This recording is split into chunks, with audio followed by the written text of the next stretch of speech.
Et salut à toi, c'est Mika, j'espère que tu vas bien, j'espère que tu as la forme.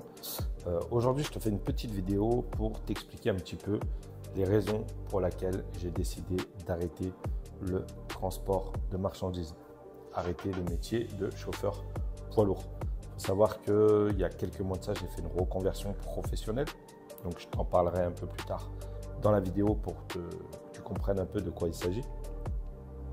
Mais voilà, depuis quelques mois, j'ai arrêté le métier que j'exerçais depuis 2010. Donc ça faisait à peu près, grosso modo, 14 ans que je roulais. Voilà. Et j'avais passé un titre professionnel à l'époque. Donc ça m'avait été financé par le Pôle emploi. Aujourd'hui, c'est France Travail. Mais en tout cas, c'était Pôle emploi qui m'avait financé le titre pro. C'est moi qui avait fait la démarche, qui avait fait la demande. Et ça m'avait été accordé très facilement parce que justement il y avait énormément de demandes, énormément de débouchés. Donc voilà, c'était pratiquement sûr que tu trouvais un job après la formation. C'était assez facile, je crois que c'est encore le cas aujourd'hui. En tout cas, ce qui est sûr, c'est que les recruteurs ont beaucoup de mal à embaucher de nouveaux chauffeurs, surtout les plus jeunes. Voilà.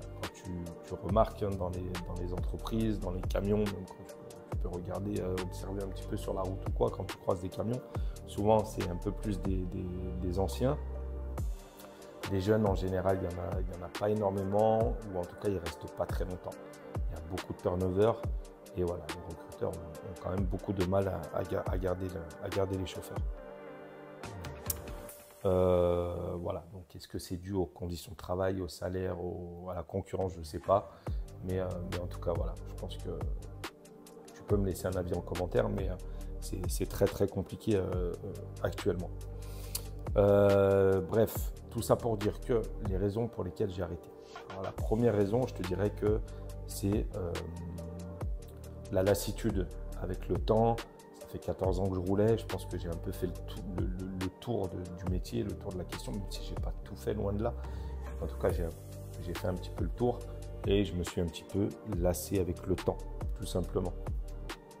La deuxième raison, c'est la monotonie, c'est-à-dire le manque de sociabilité. Quand tu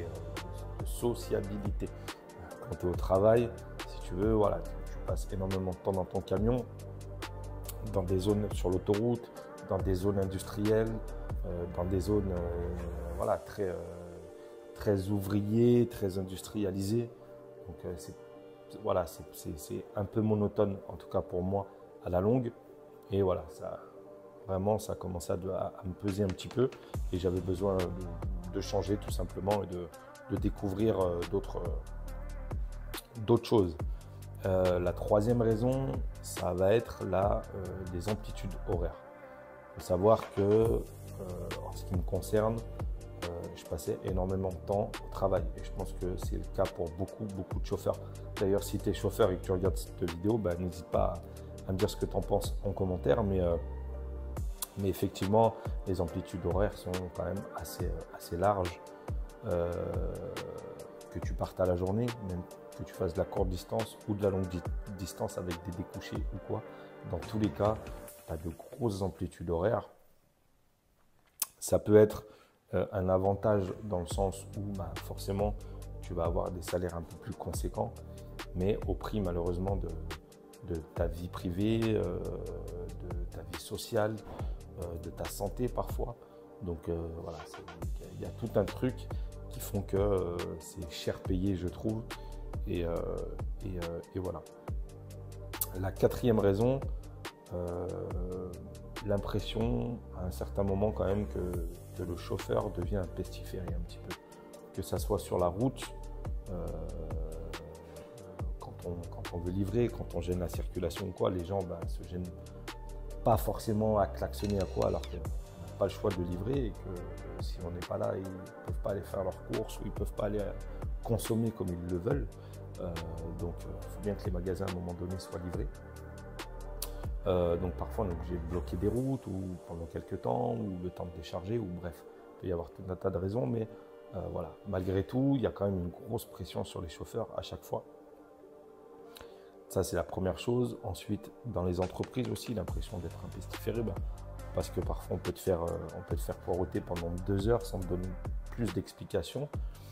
Et voilà, toi, tu as d'autres clients après ou tu attends de finir ta journée et puis finalement, tu n'as pas fini parce que la boîte te fait attendre 2 heures pour te charger ou pour te vider. Et ça peut vite devenir très embêtant. Et ça, c'est un truc qui pèse énormément. Vraiment, je pense que c'est le cas pour beaucoup de chauffeurs, mais ça, c'est quelque chose de très épuisant. Tu vois. Quand tu arrives dans une boîte et qu'on te fait poireauter 2 heures pour te décharger 3 palettes, par exemple, franchement, ça devient très contraignant au bout d'un moment. Donc bref, c'est toutes ces raisons qui ont fait que voilà, je pense que j'ai fait ma part et que maintenant, j'ai envie de passer à autre chose. Est-ce que ça enlève le fait que je conseille, par exemple, à certaines personnes de se lancer? Pas du tout. Faut savoir que, comme je l'ai dit dans des précédentes vidéos, quelqu'un qui n'a pas forcément de bagage, qui galère un petit peu par exemple, ou qui n'a pas de diplôme, je pense que ça peut être pas mal en tout cas pour commencer ou pour se lancer, de passer son permis et de pouvoir justement se construire un peu plus vite et de se faire des salaires corrects. Alors bien sûr, rentre l'histoire des paniers, des heures sup, on ne va pas rentrer dans tout ça. Effectivement, le salaire de base d'un chauffeur routier, si on enlève les heures supplémentaires et le panier, c'est 0. C'est pas beaucoup, c'est que dalle. On est bien d'accord. Mais en tout cas,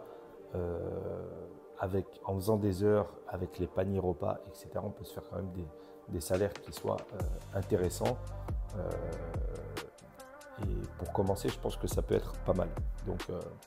Donc voilà, je conseille à des jeunes qui ne savent pas trop quoi faire, qui ont des projets ou peu importe, de passer leur permis, même de faire ça quelques années, de mettre de l'argent de côté, bref. Et je pense que ça peut être pas mal. Donc je le conseille toujours en tout cas. Mais voilà, pour ma part, j'ai donné et j'ai envie de passer à autre chose. Donc tu dois te demander, ok, très bien, qu'est-ce qu'il fait maintenant? Eh bien, j'ai passé ma formation de taxi pour être chauffeur taxi. Donc j'ai obtenu ma carte professionnelle de taxi. Donc avec cette carte pro, je peux être employé dans une société de taxi ou je peux monter une société de taxi. Pour l'instant, je préfère être employé dans un premier temps, histoire de voir un peu comment ça se passe, d'apprendre, d'observer. Et pourquoi pas, dans le temps, évoluer, avoir une société ou quoi, je ne sais pas encore, pourquoi pas, mais en tout cas, on n'en est pas là. Donc voilà. D'ailleurs, je ferai certainement des vlogs sur le métier de taxi où je t'amènerai dans des journées type, par exemple, pour que tu voyes un petit peu comment ça se passe, comment j'évolue dans le métier, etc. Donc je ferai des vidéos, n'hésite pas à t'abonner si tu es intéressé. Je continue bien sûr les vidéos dans le transport routier parce que j'y ai quand même passé 14 ans et que je pense que voilà, si je peux aider un maximum de personnes. D'ailleurs, si tu as des questions sur le métier, des questions sur plein de choses, n'hésite pas à les poser en commentaire. Moi, ça me donne des idées justement pour de prochaines vidéos et justement pour aider le maximum de personnes. Voilà pour cette petite vidéo. En tout cas, comme à mon habitude, je te souhaite ce qu'il y a de meilleur et je te dis à très bientôt. Ciao, ciao.